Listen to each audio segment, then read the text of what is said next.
Kwa sasa ni kwamba Mombasa United wamepata afueni ya kupanda ligi kuu ya soka nchini baada ya mahakama ya kutatua migogoro ya michezo nchini SDT kuidhinisha kanuni za shirikisho la soka nchini za mwaka 2025 za kupandishwa na kushushwa daraja. Uamuzi huo unadhibitisha kupandishwa kwa Mombasa United baada ya kumaliza nafasi ya 3 katika ligi ya taifa ya divisheni ya pili NSL, huku wadau wa soka Mombasa wakisema kuwa hatua hiyo ni msukumo mzuri kwa soka katika ukanda wa Pwani.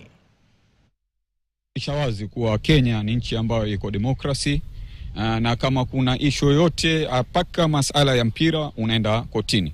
I think leo ruling ya koti imetoka ambao ilikuwa tunaingoja kwa hamu kwa muda mrefu, and I think ruling imetoka in favor of everybody.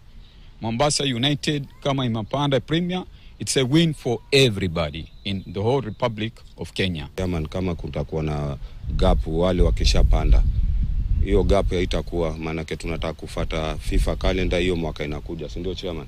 Kwa hivyo hizo gap zitakuwa filled, ni vile amesema hiyo Congo Boys itafanya juu chini turudi pale. Kitu tungesema hii ni win-win situation kwa football ya community ya Mombasa, especially kwa community na mayouth.